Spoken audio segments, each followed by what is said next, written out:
மனோஜ் ரோஹிணியோட திருட்டுத்தனம் எல்லாமே தெரிஞ்சு போயிடுது. ஷாக்கிங் இன்ஃபர்மேஷன் வெளியே வந்துடுச்சு. முத்து செய்கிற சம்பவம் தான் இங்கே வந்து வேறு லெவலில் வந்து இருக்குது. மனோஜை ஏமாத்தின கதிரேஷனை வந்து விசாரிக்க முத்து அந்த ஏரியாவில் இருக்கிற ஒருத்தட்ட வந்து விசாரிக்கிறான். அதுக்கப்புறம் எல்னி வெட்டுறவங்க சொன்னதை வச்சு ஃபியூ இன்ஃபர்மேஷன் வந்து சர்ச் பண்ண ட்ரை பண்ணுறான். அதுக்கு முன்னாடி மீனாவை பார்க்க போகிறான். மனோஜ் ஏமாத்தின ஆளை வந்து முத்து வந்து தேடிட்டு இருக்கான். இந்த டைமில் தான் மனோஜ் ரோஹிணி 2 பேருமே செஞ்ச ஃப்ராடுத்தனம் பற்றி முத்து வந்து தெரிஞ்சிடுறான். இதை கேட்டதுமே முத்து வந்து ஷாக் ஆகுறான். முத்து வந்து வீட்டில் வந்து ரொம்ப பெரிய சம்பவத்தை வந்து செய்ய போறாரு. என்ன நடக்குது அப்படின்றத நம்ம டீட்டெயிலாக இந்த வீடியோவில் நம்ம பார்க்கலாம். அரபிநாணியில் போடுற வீடியோவை நீங்கள் இப்போ தான் ஃபர்ஸ்ட் டைம் பார்க்குறீங்கன்னா சப்ஸ்கிரைப் பண்ணி சப்போர்ட் பண்ணுங்க. மனோஜ் ஏமாத்தின ஆளை வந்து கண்டுபிடிக்க சொல்றாரு அண்ணாமலை. முத்து வந்து அதை கண்டுபிடிக்கிறதுக்காக வேண்டி என்னென்ன பண்ணிட்டு இருக்கான் அப்படின்னு பார்த்தீங்கன்னா, மனோஜோட ஃப்ரெண்டை வச்சு தான் வீடு இருக்கிற ஏரியாவில் வந்து விசாரிக்கிறான் முத்து. அப்போ எல்னி விற்கிறவர்கிட்ட வந்து பேசிட்டு இருக்கான். அந்த கதிரை பார்க்கறதுக்கு அடிக்கடி ஆள் வருவாங்க. அவங்கள வீட்டில் வந்து கொஞ்ச நாள் வந்து வேலை பார்த்துட்டு இருந்தாங்க ஒருத்தங்க அப்படின்னு வந்து சொல்றாங்க. அவங்க அட்ரஸ் போய் விசாரிச்சு பாருங்க அப்படின்னு இன்ஃபர்மேஷன் வந்து கொடுக்குறாங்க. முத்துவும் வேற ஏதாவது தெரிஞ்சா கால் பண்ணுங்க அப்படின்னு சொல்லிட்டு அவனோட நம்பரை வந்து இளநீர் விற்கிறவன்ட்டு வந்து கொடுத்துட்டு கிளம்புறாங்க. இருந்து கிடைச்ச கொஞ்சம் இன்ஃபர்மேஷன் வச்சு சர்ச் பண்றதுக்கு முன்னாடி என்ன பண்றான்னா, மீனாவை பார்க்க போறான். இதுக்கப்புறம் ஜீவா கொடுத்த கூலிங் கிளாஸை மீனாட்ட கொடுக்கறதுக்காக போறான்.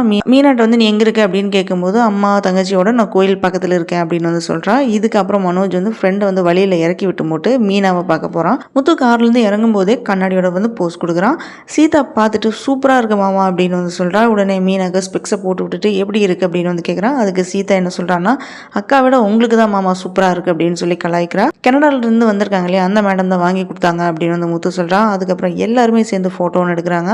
மீனாவோட தங்கச்சி வந்து என்ன பண்றாங்கன்னா, முத்துவோட போனை வாங்கி எடுத்த போட்டோ எல்லாமே வந்து பார்த்துட்டு இருக்கா. அதுல அப்பதான் வந்து முத்து வந்து கனடா மேடம் கூட எடுத்த போட்டோவும் இருந்திருக்கு. அதை பார்த்த உடனே மீனாவோட தங்கச்சி என்ன சொல்றாங்கன்னா, இந்த பொண்ணு நான் எங்கேயோ பார்த்துருக்கேனே அப்படின்னு வந்து சொல்றா. இவங்க பேரு ஜீவா அப்படின்னு சொன்ன உடனே மீனா என்ன சொல்றாங்கன்னா, ஜீவாங்கிற நேம் தானே உங்க அண்ணாவை ஏமாத்தின பொண்ணோட பேரும் அப்படி ஒன்று தானே அப்படின்னு வந்து சொல்றாங்க. அதுக்கப்புறம் எல்லாத்தையுமே திங்க் பண்ணி பார்க்குறான் முத்து.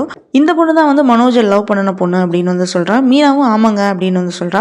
அவரும் என்னை லவ் பண்ணி ஏமாத்தின பொண்ணு கனடாவில் தான் இருக்காரு அப்படின்னு வந்து சொன்னதா வந்து சொல்றா. அப்போ அவங்க தான் வந்து மனோஜ்கிட்ட இருந்து 27 லட்சத்தை வந்து ஏமாத்தி ஓடி போன பொண்ணு அப்படின்னு வந்து தெரிஞ்சு போயிடுது. இதுக்கப்புறம் முத்து என்ன பண்றான்னா, அங்கிருந்து கோவமா ஜீவா வீட்டுக்கு கிளம்பி போறான். அவனை பார்த்ததுமே நான் தான் கார் புக் பண்ணவே இல்லையே அப்படின்னு முத்துட்டு வந்து ஜீவா கேட்குறாங்க. ஆனால் அவன் வந்து சோஃபாவில் வந்து உட்காரான். என்ன முத்து உங்கள் ஆக்டிவிட்டிஸ் சரியில்லையே அப்படின்னு வந்து சொல்கிறா. உன்னோட பேர் ஜீவா தானே அப்படின்னு வந்து கேட்குறான். ஆமாம் அதுக்கு என்ன அப்படின்னு வந்து ஜீவா வந்து கேட்குறா. மனோஜ் தெரியுமா அப்படின்னு அடுத்த கொஸ்டின் வந்து கேட்குறான். ஜீவா ஷாக் ஆகி அவனுக்கு என்ன சம்மந்தம் அப்படின்னு வந்து கேட்குறா. அதுக்கு முத்து என்ன சொல்கிறான்னா, பிளட் ரிலேஷன், அவன் என்னோட அண்ணா அப்படின்னு வந்து சொல்கிறான். அவங்ககிட்ட இருந்து நீ எடுத்துகிட்டு போன 27 லட்சம் என் அப்பாவோட 30 வருஷம் உழைப்பு. அந்த பணத்தை நீ இப்போ எடுத்து வச்சாதான் நான் இங்கிருந்து போவேன் அப்படின்னு வந்து சொல்கிறான். அவன் பேச பேச வந்து ஜீவா வந்து சிரிக்க ஸ்டார்ட் பண்ணுறான். அப்போ ஜீவா வந்து என்ன சொல்கிறாங்க பார்த்தீங்கன்னா, ஆல்ரெடி அதை வந்து வட்டியோட உங்கள் அண்ணாட்டுக்கு வந்து கொடுத்துட்டேன், அதுக்கு கூட நீ தானே சாட்சி சைன் போட்ட அப்படின்னு வந்து கேட்குறாங்க. உங்கள் ஃபேமிலியே புத்தி இல்லாதவங்களா அப்படின்னு சொல்லி மனோஜ்கிட்ட 30 லட்சம் பணத்தை கொடுத்த விஷயத்த வந்து சொல்கிறா.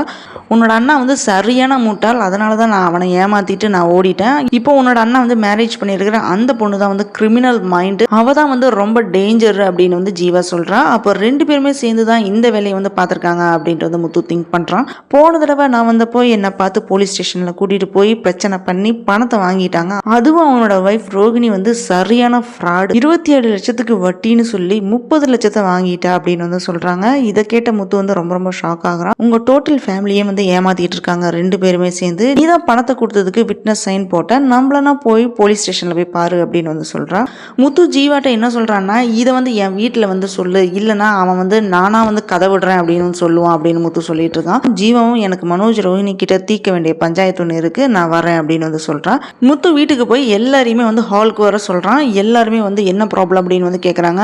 இப்படிதான் இந்த எபிசோடு வந்து முடிஞ்சிருக்கு. ஸோ முத்து வந்து டைரக்டா ஜீவாவை மீட் பண்ணி எல்லா உண்மையும் தெரிஞ்சுட்டு வீட்டில் வந்து சொல்ல போறான் இல்லையா. சொன்னா மட்டும் முத்துவோட ஃபேமிலி மெம்பர்ஸ் எல்லாமே நம்ப போறாங்களா, அதே மாதிரி ஜீவா சொன்னதையும் வச்சு எல்லாருமே நம்ப போறாங்களா, இல்லை ப்ரூஃபை காமிச்சுதான் நம்புவாங்களா அப்படின்றத நம்ம இனி வர எபிசோட்ல நம்ம பார்க்கலாம். முத்து வந்து ஜீவாட்ட சொன்ன மாதிரியே முத்துவோட ஃபேமிலியில் இருக்கிறவங்க யாருமே வந்து முத்து சொல்றதெல்லாம் நம்பவே மாட்டாங்க. இவங்கள்ட்ட எல்லாத்தையுமே ப்ரூஃபை காமிச்சாதான் அவங்க நம்புவாங்க. ஸோ ஜீவா வந்து ப்ரூஃபை காமிக்கிறதுக்கு ரெடியா இருக்காங்க. ஜீவாட்ட இருக்கிற ப்ரூஃபையும் கொண்டுட்டு வராங்க. ஸோ ப்ரூஃபை பார்த்தாச்சு இவங்க நம்புவாங்களா இல்லையா அப்படின்றத நம்ம பார்க்கலாம். இந்த வீடியோ பிடிச்சிருந்தனா லைக் பண்ணுங்க, ஷேர் பண்ணுங்க, சப்ஸ்கிரைப் பண்ணி சப்போர்ட் பண்ணுங்க.